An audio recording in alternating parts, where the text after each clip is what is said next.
Magandang gabi po sa ating lahat. Sige po. Praise the Lord po dahil tayo po ay naririto. Ang galing po ni Lord dahil kahapon po ay umulan po, no? Ang sarap po sa pakiramdam ng malamig na panahon. So, sige po, tayo po ay manalangin. Thank you, Father. Thank you, Jesus. Thank you, Holy Spirit. Maraming salamat po sa pagkakataong ito na kami po ay makapag-aral at makapanalangin, Panginoon, sa inyo. Dalangin po namin na samahan niyo po kami sa aming pag-aaral. Kayo po ang siyang manguna sa bawat isa po sa amin so that we may understand your message for tonight. Itago niyo po ang inyong lingkod sa inyong likuran at lahat lamang po ng aking sasabihin ay manggagaling lamang po sa inyo. We love you, Lord, and we praise you, we worship you.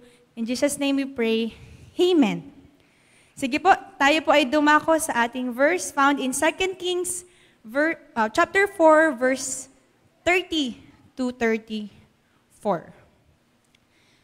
Di ko na po babasahin, actually, from verse 8 to 37 po siya. Pero ikukwento ko na lamang po ng mabilisan kung ano po yung nangyari dito po sa verse po na ito, sa chapter po na ito. Nagsimula po yung kwento sa pagbisita po ni Prophet Eliseo or Elisha sa Shunem. Si Eliseo po is a man of God. At dito po, mamimit po niya ang isang wealthy and respected na babae. At mas kilala po natin siya bilang Shunammite woman. I believe ilang beses na rin po itong na-mention. Ito pong babaeng ito ay buong puso po yung pagtanggap niya kay Propetang Eliseo, kay Prophet Elisha. At dahil po sa kanyang malasakit at kabutihan, ipinagpatayo po niya or pinagawa niya po ng isang kwarto sa kanila pong bahay itong prophet na ito, si Prophet Elisha. At ito po, every time na magpupunta po si Prophet Elisha sa Shunem, dito po siya nag-i-stay sa kwartong ito, di ba? Wow po, di ba? Parang kung ikaw papagawang ka pa ng isang kwarto sa isang lugar para lamang na, yun na, makapag-stay ka ng masarap, ganyan. At ito pong kwartong to, syempre po, nilagyan po nila ng kama, ng lamesa, ng upuan, ng lampstand. Kung isipin po natin, napakamaliit na bagay lamang po nito siguro sa atin. Pero ito po ay malaking bagay para kay Prophet Elisha. Ito pong tahanan nito, ito po yung ginagamit niya tuwing bibisita po siya sa lugar na to. At itong ginawa po ng Shunammite woman or ng babae po, ay nalugod po itong si Eliseo sa kanyang ginawa. Kaya tinanong niya po si Gehazi, sabi, ito po yung servant po niya ni Prophet Elisha. Sabi po niya, paano ba natin matutulungan itong babaeng to? Sabi po niya doon na, ano kaya pwede nating mabigay sa kanya? At siyang mabigay din doon pa sa ANAP ADP. Ano bang pwede nating maitulong sa kanya? Ano bang kailangan niya? May kailangan pa ba siya? Sobrang yaman na, wealthy nga po, di ba? Ang description po sa kanya is wealthy and respected na woman. So wala na po siyang kailangan pa. At kung siya nga po ay tatanungin, wala na po siyang mahihiling pa sa propetang ito. Pero ang sabi po ni Gehazi, wala siyang anak.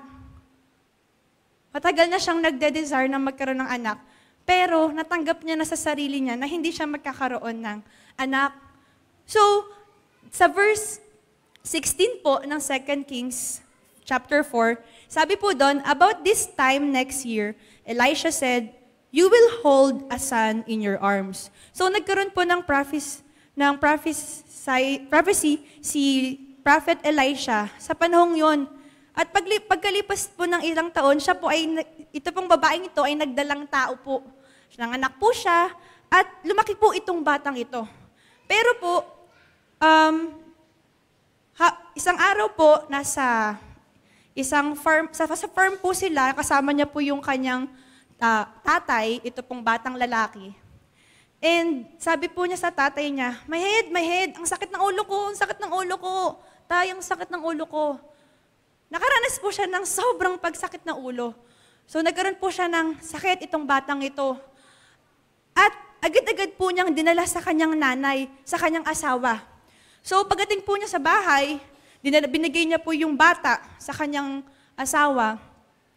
Sabi niya, yung anak natin, sobrang sakit ng ulo, hindi niya alam yung gagawin. Kaya pinatong niya sa lap ng nanay. And ang ginawa po nitong babaeng ito, or nung Shunammite woman, alam niyo po ba, hindi siya nagpanik.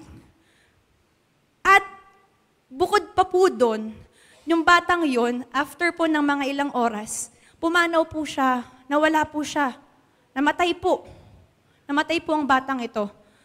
Para po sa ating mga tao na normal lamang po na, tayo po, makakita lang po tayo ng mawalang ng buhay ang ating mga mahal sa buhay. Siyempre po, una pong magiging reaction po natin, iyak po tayo, di ba po? Matatakot po tayo, magpapanik po tayo. Unang may isip po natin, tumawag kayo ng ambulansya. Pero po, ang galing po nitong babaeng ito, dahil ang una po niyang naisip, ay si Prophet Elisha. Bakit po? Dahil alam niya po, itong propetang to ay a man of God. Siya po ay makakatawag sa Diyos para po mapagaling ang kanyang anak. Mabuhay muli ang kanyang anak. Sige po, tingnan po natin kung papaano po nangyari ito. So, yun na nga po, pumunta na po siya dun sa lugar. Si Prophet Elisha po na mga moment na to, nung nangyari po yun sa bata, nasa Mount Carmel po siya. So, basahin ko po sa verse 26. Sabi po doon, "Run at once to meet her and say to her, 'Is all well with you? Is all well with your husband? Is all well with the child?' And she answered, 'All is well.'" Sabi po niya, "All is well, mabuti naman." Mabuti naman, sabi niya dun sa servant. Sabi niya po dun sa, tinanong yung kanyang asawa, "Mabuti naman, all is well." Tinanong po yung kanyang anak, "All is well, mabuti naman." Pero po, alam nating lahat na yung anak po niya, patay na, di ba po? Papaano niya po nasabi na all is well? Nagsisinungaling po kaya itong babaeng to? Sa tingin niya po, hindi po. Hindi po siya nagsisinungaling. Totoo po ang lahat ng kanyang sinabi. Pero po, siguro po kaya po niya nasabi ito. Dahil kilala niya po ang Diyos. Kilala niya po kung sino po yung lalapitan niya. Kilala niya po kung sino po yung kayang gumawa ng miracle para po dun sa anak niya. She can put her life in God's hands because she knows that this God, and she knows the man of God. Minsan po, kailangan po natin ng all is well faith. Ito pong faith na to na makikita po natin that si Lord po, andyan po siya eh. Di ba minsan po nananalangin po tayo. Kapag nanalangin na po tayo, minsan naggumagawa po tayo ng mga sariling kaparaanan po natin o kaya naman po, andyan pa rin po yung doubt. Pero ito pong babaeng to, the moment na binigay sa kanya yung anak niya at pumanaw mismo sa harap niya, alam niya po ang kanyang gagawin. Hindi po siya nagpanik. Hindi po siya umiyak. Siguro po, baka naman po umiyak man po siya, pero hindi na po ito na-mention eh. Kumbaga parang napakabilis po ng pangyayari. Pero ang una po niyang ginawa ay naisip niya po si Prophet Elisha. Alam niya po na itong taong ito ay a man of God at kayang-kaya pong maipanalangin ang kanyang anak. So, pagpatuloy po natin sa verse 30, sabi po doon, "But the child's mother said, 'As surely as the Lord lives and as you live, I will not leave you.' So he got up and followed her." Nagtiwala po ang babaeng ito kay Eliseo na kaya po niyang manalangin sa Diyos at mabuhay muli ang kanyang anak. Sa atin po ba, maiisip po ba natin yon kapag siyempre po pag may pumanaw po sa atin na mahal sa buhay, maiisip pa po ba natin na manalangin at Lord, ibalik niyo po itong mahal ko sa buhay. Buhayin mo po siya uli. Siguro po ako po, nung nawala po yung tito ko, parang hindi ko na po naisip yun. At ang unang ginawa ko po ay, syempre po umayak na lamang po ako. Parang twice na po may nawala sa family namin, si mama at yung tito ko po. Pero oo nga po, no, hindi ko po yun naisip. Ang una ko pong ginawa tinanong ko pa si Lord. Sabi ko, Lord, bakit nangyayari to? Bakit ako? Bakit yung lola ko or yung tito ko pa po yung nawala? Parang ang unfair naman kay Lord, no? Kung Kung ganun yung tatanong ko sa kanya. Pero itong babaeng ito, grabe yung faith niya sa Diyos. Siya ay lumapit. Naniwala siya na kayang buhayin itong taong to, anong Diyos na to, na kanyang pinagkakatiwalaan ng buong puso, ang kanyang anak, ang kanyang iisang anak. Sa verse 32 po, sabi po doon, when Elisha reached the house, there was the boy lying dead on his couch. He went in, shut the door on the two of them, and prayed to the Lord. So notice how Elisha trusted God. Sumama po siya pabalik ng bahay. At doon po kung saan po siya nag-i-stay, ito pong silid na ginawa para po sa kanya. Doon po nilagay ng babae yung kanyang anak. At pagdating po doon, agad-agad po siyang pumasok sa kwarto, si Prophet Elisha. At nanalangin po siya sa Panginoon, sa Diyos, na mabuhay muli itong batang ito. Sabi po sa verse 34, pagpatuloy po natin, then he got on the bed and lay on the boy, mouth to mouth, eyes to eyes, hands to hands. As he stretched himself out on him, the boy's body grew warm. Elisha turned away and walked back and forth in the room, and then got on the bed and stretched out on him once more. The boy sneezed 7 times and opened his eyes. So dito po, makikita po natin yung miracle na ipinakita po ng Diyos. Nabuhay pong muli yung bata. So, wala pong imposible, di ba po? Sabi po sa Luke 1:37, for nothing will be impossible with God. Kung mapapansin po natin, sabi po sa verse na to, yung batang lalaki daw po ay bumahing ng 7 times. Sneezing 7 times is a biblically sign of restored life and a complete return to health. And this adds weight to the idea that the boy is not just alive again, but completely restored. Ito pong Shunammite woman po na ito, ay meron po siyang amazing na faith. Nakakahanga po kung paano po siya nanampalataya na muling mabubuhay ang kanyang anak. At sobrang malaki pong bagay ito. Miracle po siya, di ba po? Hindi lamang po siya maliit na bagay. Nabuhay po yung bata. Hindi lamang siya pinagaling, pero binuhay po siya. Nabuhay po siyang muli. At ano po siya? Completely restored. Magaling. Healed na po siya. So, kung kaya po, sa atin pong mga buhay, kung meron po tayong mga ipinapanalangin, maliit man po to o malaki man po ito, tandaan po natin na kung papaano pong nagtiwala itong babaeng ito sa Diyos, ay tayo din po ay magtiwala din po sa Diyos ng higit pa po dito po sa babaeng ito. Magtiwala po tayo sa Diyos dahil alam po natin kung ano pong kayang gawin. Siyempre po, kailangan din po nating malaman kung sino po yung pinagkakatiwalaan natin. Kasi baka po hindi naman po natin alam na ito, kaya palang gawin to ni Lord. Or kaya niyang gawin to, tugunan to. Itong bagay na ito. Meron nga po akong short na testimony lamang po. Ito po ay maliit na bagay pero sobrang ipinagkatiwala ko po sa Lord. Parang nung isang linggo po, hindi ko maalala ko ano yung specific na araw. Pero nawalan po kami ng internet. Nung last po na nag-share po ako ng word sa prayer meeting, Faith of a Mustard Seed po yun. Na-share ko naman po yung charger po ng laptop ko. So, na-test naman po ako sa yung internet naman po namin. So, syempre po, work from home po ako. Nawalan po ng internet lunchtime. So, sabi ko, baka babalik naman. Ano po siya? Hindi pala internet. Nawalan po ng power yung pinaka-modem.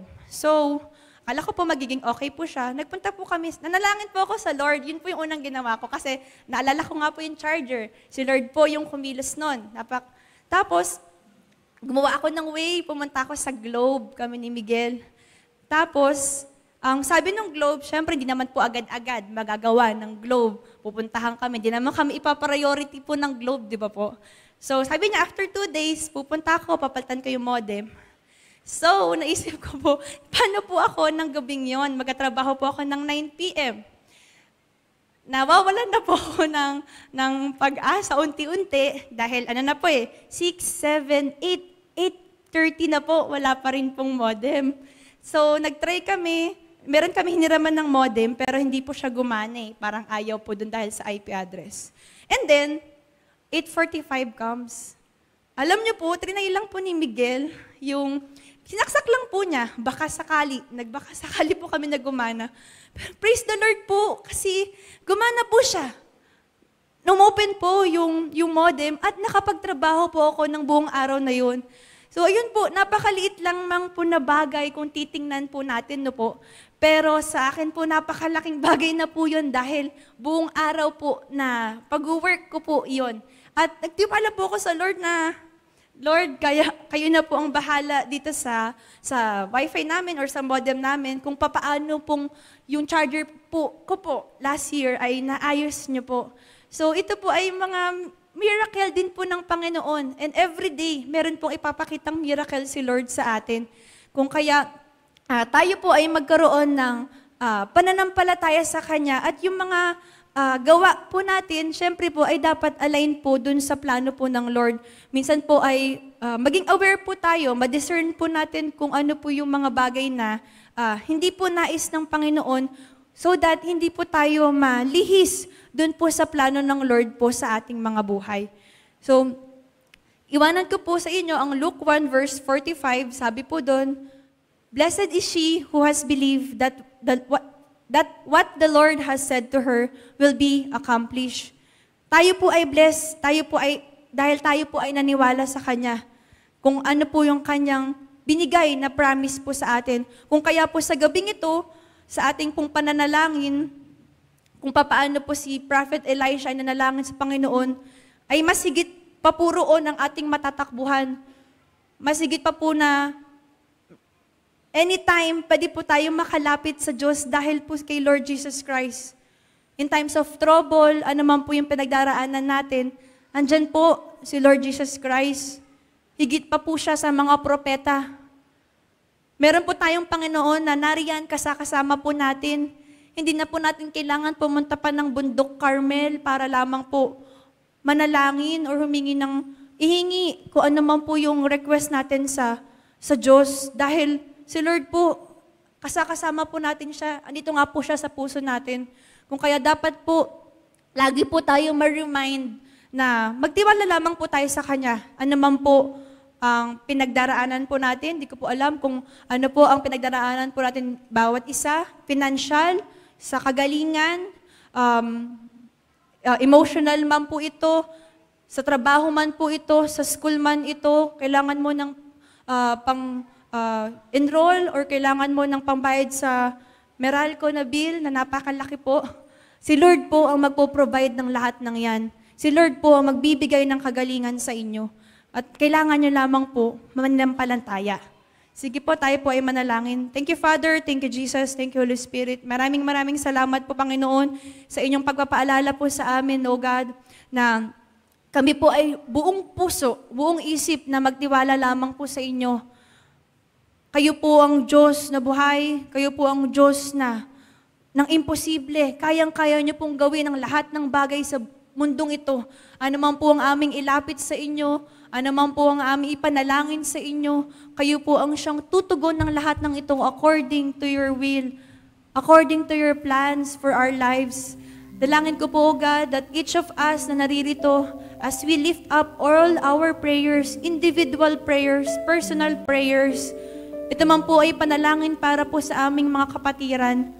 Father, kayo po ang siyang tumugon nito. Malugod po kayo nawa sa lahat po ng aming mga ipapanalangin sa gabing ito, God. Maraming salamat po, and we will just put our trust in you completely. Knowing and believing, Lord, that you are our God, Panginoon. Kayo po ang siyang tutugon ng lahat ng ito. Thank you, Lord Jesus. Thank you, Holy Spirit. Thank you, Father.